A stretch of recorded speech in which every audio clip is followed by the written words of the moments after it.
X ভাগ Y এর সাথে কত যোগ করলে যোগফল ওয়াই ভাগ এক্স হবে। আচ্ছা, এর সাথে কি যোগ করবে? ধ্রুবক রাশি, অজ্ঞাত রাশি। আমি দুইটা পদ্ধতিতে অঙ্ক করে দেখো কি যোগ করলে পরবর্তীতে রেজাল্ট ওয়াই ভাগ এক্স হবে। দেখো আমি পার্টিশন দিলাম, আমি এই পার্টে একটা নিয়ম দেখাবো, এই পার্টে আরেকটা নিয়ম দেখাবো। আচ্ছা, এর সাথে কত যোগ করলে রেজাল্ট হবে এত, তাহলে এটার থেকে আমরা বিয়োগ করবো এইটা, মানে এর সাথে কত যোগ করতে বলছে, তাহলে এই রেজাল্ট যে আসবে ওয়াই ভাগ এক্স, এখান থেকে বিয়োগ করবো এই আগেরটা।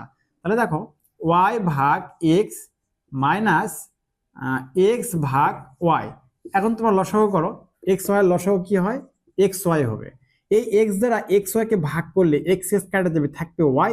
ওয়াই দ্বারা উপরে লবকে গুণ করলে ওয়াই স্কোয়ার, কারণ এখানে ওয়াই আবার এখানে ওয়াই আছে, ওয়াই দ্বারা ওয়াই গুণ করলে ওয়াই স্কোয়ার মাইনাস এই ওয়াই দ্বারা এক্স ওয়াই কে ভাগ করলে ওয়াই ওয়াই কেটে যাবে, থাকবে এক্স। এই এক্স দ্বারা উপরের লব এক্স গুণ করলে এক্স স্কোয়ার হবে। এটা কিন্তু অ্যান্সার হয়ে গেছে, আর কিচ্ছু করা যায় না, এটাই অ্যান্সার। এখন মাঝখানে যে বিয়োগ হয়, কোনটার থেকে কোনটা বিয়োগ যাবে এইটা বুঝবা কিভাবে? দেখো আমি সেটা বোঝানোর জন্য এখানে করে দিচ্ছি। এখানে বলছে এর সাথে কত যোগ করলে, কত বলতে এটা আমরা অজ্ঞাত রাশি নিয়ে ফেলবো। তাহলে এখানে প্রথম আছে এক্স ভাগ ওয়াই প্লাস, এটা অজ্ঞাত রাশি আমরা নিলাম, পি নিলাম। এই রাশি যোগ করলে রেজাল্ট কত হবে? এখানে দেওয়া আছে ওয়াই ভাগ এক্স হবে, ওয়াই ভাগ এক্স হবে। তাহলে এইটা কিন্তু বুঝলাম কিভাবে পি নেবো আমরা। তুমি পি ছাড়া এম নিতে পারবা, এন নিতে পারবা, সমস্যা না, এটা অজ্ঞাত রাশি নিলেই হবে। এখানে তুমি কখও নিতে পারবা যে অজ্ঞাত রাশি যোগ করার পর রেজাল্টটা হবে ওয়াই ভাগ এক্স। এখন কি করবা দেখো, এই রাশির মান বের করবা, এই পদের যেহেতু পি আমরা অজ্ঞাত রাশি নিয়েছি ধরে, এটার মান বের করবো। তাহলে এটার মান বের করার জন্য দেখো কি করতে হয়, এটা ঠিক রাখলাম আর এইটা আমরা পক্ষান্তর করে দিলাম।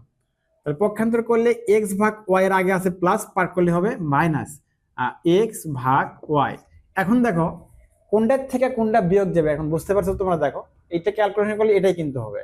অর্থাৎ এটা বোঝানোর উদ্দেশ্য, অনেকে স্টুডেন্ট ভুল করে থাকবে, মানে কোনটার থেকে কোন অংশ বিয়োগ করবে এটা তারা তাৎক্ষণিক ভুল করবে। এই জন্য আমি এটা বললাম, দেখো অজ্ঞাত রাশি পি ধরবা, এইটা পার করে দিলাম, তাহলে এইটার থেকে কিন্তু আগেরটা বিয়োগ যাবে। যদি এরকম করো দেখো যে আগেরটা আছে ওয়াই এক্স ভাগ ওয়াই ইকুয়াল পরেরটা আছে ওয়াই ভাগ এক্স, তাহলে কিন্তু হবে না, তাহলে কিন্তু রেজাল্ট ভিন্ন আসবে, ভুল আসবে, সঠিক আসবে না। সুতরাং অবশ্যই তোমরা বুঝতে পেরেছো, গ নম্বর সঠিক অপশন।